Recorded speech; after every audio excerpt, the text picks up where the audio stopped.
तो दोस्तों, हमने लास्ट वीडियो में पढ़ा था मोहम्मद गोरी, मोहम्मद बिन कासिम और मोहम्मद गजनवी।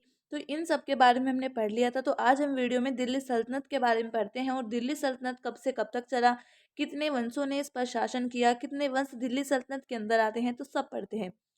दिल्ली सल्तनत के अंतर्गत 1206 से 1526 इतिहास का अध्ययन किया जाता है। इन 320 वर्षों के इतिहास में 5 वंशों ने शासन किया।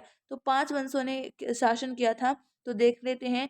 गुलाम वंश, खिलजी वंश, तुगलक वंश, गुलाम वंश, खिलजी वंश, तुगलक वंश, सैयद वंश और लोधी वंश। तो जो गुलाम वंश है उसने शासन किया 1206 से 1290 में। खिलजी वंश ने शासन किया 1290 से 1320 में। तुगलक वंश ने शासन किया 1320 से 1414 में। सैयद वंश ने शासन किया 1414 से 1451 में। उसके बाद लोधी वंश ने शासन किया 1451 से 1526 में।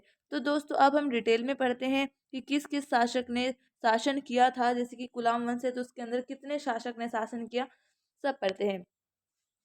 गुलाम वंश, इस वंश को गुलाम वंश या दास वंश इसलिए कहते हैं क्योंकि हमने लास्ट वीडियो में पढ़ा था कि मोहम्मद गोरी के 2 गुलाम थे, कुतुबुद्दीन ऐबक और बख्तियार खिलजी। तो जो कुतुबुद्दीन ऐबक है वो गुलाम वंश की स्थापना करता है। ये मोहम्मद गोरी का गुलाम था, इसलिए इस वंश को गुलाम वंश कहते हैं।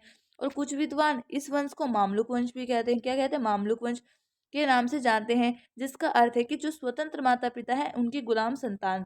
उसके बाद हम देखते हैं कि गुलाम वंश में कितने शासकों ने शासन किया। तो कुतुबुद्दीन ऐबक, आराम शाह में याद रखने आ सकते हैं। क्वेश्चन आ सकता है, मतलब निम्नलिखित दे देंगे और बोल देंगे कि निम्नलिखित में से बताओ किसने गुलाम वंश पर शासन नहीं किया। तो इसलिए हमें सब याद रखने हैं। कुतुबुद्दीन ऐबक, आराम शाह, इल्तुतमिश, रुकनुद्दीन फिरोज शाह, रजिया सुल्तान और उसके बाद अलाउद्दीन मसूद शाह, नासिरुद्दीन महमूद, बलबन, केकुआबाद, उसके बाद बहरम शाह और शमसुद्दीन क्यूमर्स। तो दोस्तों, हमने यहाँ पर ये सीक्वेंस में लगा रखे हैं। ये हमें सीक्वेंस में पढ़ने हैं, 1 2 3 4 ऐसे हमें, मतलब कि पूरी सीक्वेंस में हमें पढ़ने हैं। उसके बाद कुतुबुद्दीन ऐबक के बारे में पढ़ते हैं। तो कुतुबुद्दीन ऐबक दिल्ली सल्तनत का पहला सुल्तान था। ठीक है, दिल्ली सल्तनत का पहला सुल्तान कौन था? कुतुबुद्दीन ऐबक। इसने गुलाम वंश की स्थापना की, हमने पढ़ा। कुतुबुद्दीन ऐबक मोहम्मद गोरी का गुलाम था, ये भी अभी देखा था। जब मोहम्मद गोरी ने भारत में लूटपाट करके वापस अफगान गया, उसने भारत में अपने दासों को नियुक्त किया जो भारत में उसके नाम से शासन करे। तो उनमें से ही कुतुबुद्दीन ऐबक उसका क्या था? मतलब कि दास था। उसके बाद राज्यरोहन देख लेते हैं। मोहम्मद गोरी की मृत्यु के बाद 25 जून 1206 को कुतुबुद्दीन ऐबक का राज्यरोहन हुआ। ठीक है, राज्यरोहन हुआ, लाहौर में हुआ था। कहाँ हुआ था? लाहौर में। तो मोहम्मद गोरी का जो राज्यरोहन है वो लाहौर में हुआ और उसने अपनी राजधानी किसको बनाया? लाहौर को ही इसने अपनी राजधानी बनाया। जब ये स्वतंत्र शासक बना तब यह दासता से मुक्त नहीं था। ठीक है, दासता से मुक्त नहीं था, इसलिए ने सुल्तान की उपाधि धारण नहीं की बल्कि मलिक और शिपा सलार की उपाधि धारण की। ठीक है, तो इसने सुल्तान की उपाधि धारण नहीं की थी। तो कौन सा ऐसा शासक था, कौन सा ऐसा शासक था जिसने सुल्तान की उपाधि धारण नहीं की? तो कुतुबुद्दीन ऐबक था। ठीक है, और इसने कुतुबुद्दीन ऐबक ने सुल्तान की उपाधि धारण नहीं की बल्कि मलिक और सिपा सलार की उपाधि को धारण किया। क्वेश्चन आ सकता है। उसके बाद हम देख लेते हैं ऐबक की उपाधियां। तो ऐबक की उपाधियां क्या हैं ये देख लेते हैं। तो दोस्तों, ये कुछ नहीं है, ऐसे लग रहा था। ऐबक की उपाधियां, तो इसकी उपाधियां क्या है? तो उसको क्या क्या, तो उसको लखता या लाख बख्श भी बोला गया है। लखता या लाख बख्श, इसका मतलब होता है दानी। ये बहुत दानी था, मतलब कि जो कुतुबुद्दीन ऐबक था बहुत दानी था, तो इसके इसलिए लखता या लाख बख्श बोला गया है। उसके बाद इसको हाथी मताई की भी उपाधि मिली है। हाथी मताई होता है मतलब कि परोपकारी था, बहुत ही परोपकारी दयावान था। ठीक है, उसके बाद कुरान खां किसको उपाधि मिली है? तो जो हातिम ताई इसको उपाधि थी वो किसने दी थी? क्वेश्चन आ सकता है। तो हसन निजामी ने इसको हातिम ताई की उपाधि दी थी। ठीक है, हातिम ताई की उपाधि दी थी। और जो हसन निजामी और फक मुताबी जो थे ऐबक के दरबारी विद्वान थे। तो ऐबक के दरबारी विद्वान से भी क्वेश्चन आता है कि इन निम्नलिखित में से कौन से कुतुबुद्दीन ऐबक के दरबारी नहीं है या दरबारी थे, इस तरीके से क्वेश्चन आ सकते हैं। तो ऐबक के दरबारी विद्वान हसन निजामी और मुदिब्बर, हमने पढ़ा। हसन अ निजामी हसन निजामी, मुदिब्बर और हसन निजामी ने ही हातिम ताई उपाधि दी थी। किसको? मोहम्मद कुतुबुद्दीन ऐबक को। तो दोस्तों, अब नेक्स्ट पढ़ते हैं कुतुबुद्दीन सॉरी कुतुब मीनार का निर्माण सूफी संत ख्वाजा कुतुबुद्दीन बख्तियार काकी के नाम पर रखा गया था। तो दोस्तों जो कुतुब मीनार है उसका नाम सूफी संत ख्वाजा कुतुबुद्दीन बख्तियार काकी के नाम पर रखा गया, ठीक है, बख्तियार काकी के नाम पर रखा गया था। इसके लिए आधारशिला कुतुबुद्दीन ऐबक द्वारा रखी गई, आधारशिला, जबकि इल्तुतमिश ने इसे पूरा किया। तो जो कुतुबुद्दीन ऐबक है मतलब उसका प्लान प्लान तो कुतुब मीनार को बनाने का किसने किया था? कुतुबुद्दीन ऐबक ने। लेकिन जो इल्तुतमिश ने इसको पूरा किया था, मतलब कि नींव इसने रख दी थी, थोड़ा इसने बनवा दिया, तो पूरा इल्तुतमिश ने किया था, ठीक है। और इसका नाम कुतुब मीनार ख्वाजा कुतुबुद्दीन बख्तियार काकी के नाम पे, जो कि संत थे, इनके नाम पर रखी गई है। उसके बाद कुतुब मीनार की 2 मंजिलों का निर्माण, तो दोस्तों ये क्वेश्चन आ सकता है, बहुत बार आया भी है। कुतुब मीनार की 2 मंजिलों का निर्माण कुतुबुद्दीन ऐबक ने करवाया, जबकि शेष 3 मंजिलों का निर्माण इल्तुतमिश ने पूरा करवाया। और इसी मीनार के शीर्ष पर बिजली गिर जाने के कारण यह अस्त ध्वस्त हो गई थी। तो इसका जो पुनर्निर्माण था वो फिरोज शाह तुगलक ने करवाया। फिरोज शाह तुगलक के बारे में हम तुगलक वंश में पढ़ेंगे। तो तीन तीन लोगों ने एक कुतुब मीनार को मतलब कि करवाया सही। तो कुतुब मीनार को 2 मंजिले का निर्माण कुतुबुद्दीन ऐबक ने कराया, 3 मंजिलों का निर्माण इल्तुतमिश ने करवाया, और जब बिजली गिर जाने से वो खराब हो गई थी तो पुनर्निर्माण फिरोज शाह तुगलक ने करवाया, ठीक है। और निर्माण कार्य और क्या है, मतलब और क्या निर्माण कार्य है जो कुतुबुद्दीन ऐबक, एक तो ये कुतुब मीनार देख लिया, ठीक है, एक तो कुतुब मीनार ही है। उसके बाद एक है 2.5 दिन का झोपड़ा, जो कि राजस्थान में है, ये भी कुतुबुद्दीन ऐबक ने बनवाया। और उसके बाद कुव्वत उल इस्लाम मस्जिद, जो कि दिल्ली में है, और ये भी कुतुबुद्दीन ऐबक ने ही बनवाई। तो आ सकते हैं क्वेश्चन। 1210 ईस्वी में लाहौर में चौगान का खेल खेलते, तो दोस्तों चौगान का खेल पोलो को बोलते हैं। खेलते समय घोड़े से गिर जाने के कारण कुतुबुद्दीन ऐबक की मृत्यु हो गई। कुतुबुद्दीन ऐबक की मृत्यु के बाद इसके पुत्र आराम शाह को लाहौर की गद्दी पर बिठाया गया, जो कि एक अयोग्य शासक था। इसने केवल 8 महीने तक शासन किया। 1211 ईस्वी में इल्तुतमिश ने इसे हटाकर खुद शासक बन गया। तो ठीक है, तो आराम शाह जो कि मतलब कि आराम शाह पुत्र था उसको बनाया, लेकिन वो अयोग्य शासक था तो उसको हटा दिया गया। उसके बाद इल्तुतमिश बन जाता है। तो इल्तुतमिश जो है वो इम्पोर्टेंट है, ठीक है, इल्तुतमिश बहुत इंपॉर्टेंट है। और इल्तुतमिश जो था वो कुतुबुद्दीन ऐबक का दामाद भी था और गुलाम भी था। तो आराम शाह को गद्दी से हटाने के बाद इल्तुतमिश अगला शासक बना।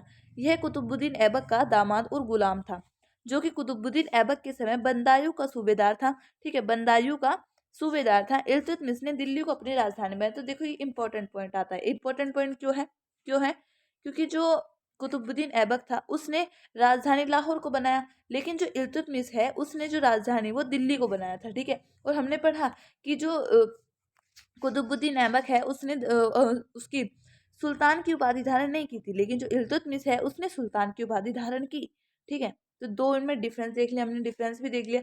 तो इल्तुतमिश ने बगदाद के खलीफा से सुल्तान की उपाधि धारण की, इसलिए इसे दिल्ली सल्तनत का वास्तविक संस्थापक माना जाता है। तो दिल्ली सल्तनत का वास्तविक संस्थापक कौन है?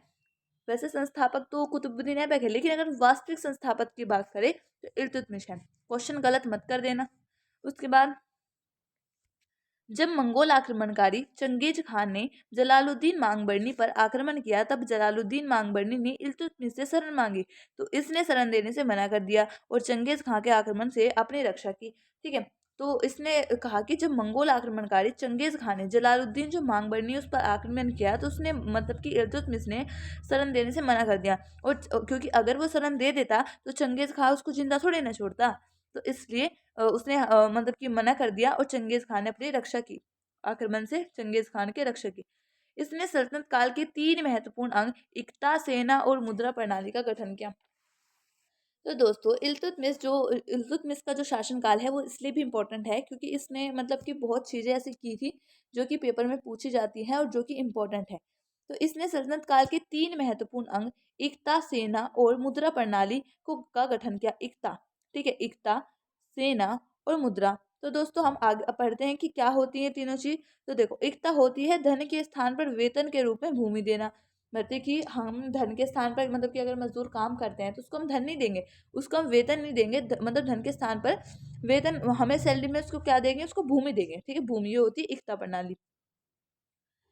उसके बाद सेना। तो इल्तुतमिश ने 40 तुर्क सरदारों का एक सलाहकार परिषद बनाया जिसे तुर्क चिलमानी या दल चालीसा के नाम से जाना जाता है। तो जो सेना की बात करें तो इल्तुतमिश ने 40 तुर्क सरदारों का एक परिषद या एक समूह बोल सकते हैं कि एक समूह बनाया जिसे तुर्क चिलमानी, तो ये नाम दिया गया था, ठीक है, तुर्क चिलमानिस को नाम दिया गया। ओके, तुर्का चिलमानिस को नाम दिया गया, ठीक है। उसके बाद इल्तुतमिश द्वारा प्रचलित सिक्के। तो इल्तुतमिश शासन के दौरान हमने बहुत सी इंपॉर्टेंट चीजें पढ़ी जो कि पूछी जाती है। तो ये भी पूछा जाता है कि इल्तुतमिश ने कौन कौन से सिक्के चलाए थे। तो टंका, जीतल। तो टंका ये चांदी का सिक्का था और जीतल ये तांबे का सिक्का था। इनमें 1:48 का अनुपात था। उसके बाद इल्तुतमिश की प्रमुख विजय देख लेते हैं, ठीक है। तो इल्तुतमिश की प्रमुख विजय 1215 ईस्वी में तराइन के तृतीय युद्ध में ताजुद्दीन एल्दोज को पराजित किया। तो 1215 ईस्वी में तराइन का जो तृतीय युद्ध हुआ था उसमें जो इल्तुतमिश है उसने ताजुद्दीन एल्दोज को पराजित किया। 1217 में मंसूरा के युद्ध में नासरुद्दीन कुबाचा को पराजित किया। 1226 ईस्वी में बंगाल विजय की यहाँ के शासक गयासुद्दीन को पराजित किया। 1227 में सिंध और मुल्तान विजय नासिरुद्दीन कुबाजा को पराजित किया। और 1226 से 1231 तक राजपूतों पर इसने विजय की। उसके बाद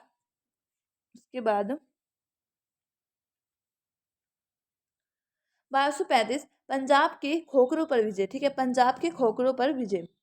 इल्तुतमिश ने न्याय मांगने के लिए ना लाल वस्त्र पहनने की परंपरा को चलाया था। 1236 में इल्तुतमिश की मृत्यु हो जाती है। 1236 में इसने अपने शासन काल में रजिया सुल्तान जो कि इसकी बेटी थी को अपना उत्तराधिकारी नियुक्त किया। फिर इल्तुतमिश की मृत्यु के बाद जो 40 सरदार, हमने पीछे पढ़ा कि इसने सेना में 40 तुर्क सरदारों का बनाते जिसको तुर्क छिलवानी बोलते हैं। मृत्यु के बाद इसने 40 सरदारों ने रजिया को शासक ना बनाकर रुकनुद्दीन फिरोज शाह को सुल्तान बनाया, ठीक है। तो उसने क्या किया, मतलब कि जो 40 तुर्क सरदार थे, लेकिन जो इल्तुतमिश था उसने अपने शासनकाल में ही बोला था कि मेरे बाद जो मतलब कि शासक बनेगा कौन बनेंगे, मेरी बेटी रजिया सुल्तान बनेगी। लेकिन उन्होंने जो 40 तुर्क सरदार थे मतलब कि उसको नहीं बनाया और उनके शासक ना बनाकर रुकनुद्दीन फिरोज शाह को, जो कि उसका पुत्र था, उसको सुल्तान बनाया, जो कि इल्तुतमिश का सबसे छोटा बेटा था। रजिया ने न्याय मांगने के लिए लाल वस्त्र बनाकर जुम्मे के दिन मस्जिद के आगे जनता के बीच पहुंची और न्याय मांग की। तो जनता ने के हस्तक्षेप के बाद वे शासिका बनी। तो लाल वस्त्र पहनकर, क्योंकि मतलब उसके पापा कह सकते हैं इल्तुतमिश ने, क्योंकि लाल वस्त्र पहनने की परंपरा चलाई थी न्याय मांगने के लिए। तो हम रजिया सुल्तान के बारे में पढ़ते हैं। तो दोस्तों वीडियो बहुत बड़ी हो गई है, तो हम रजिया सुल्तान के बारे में नेक्स्ट वीडियो में पढ़ेंगे। आज के लिए इतना ही।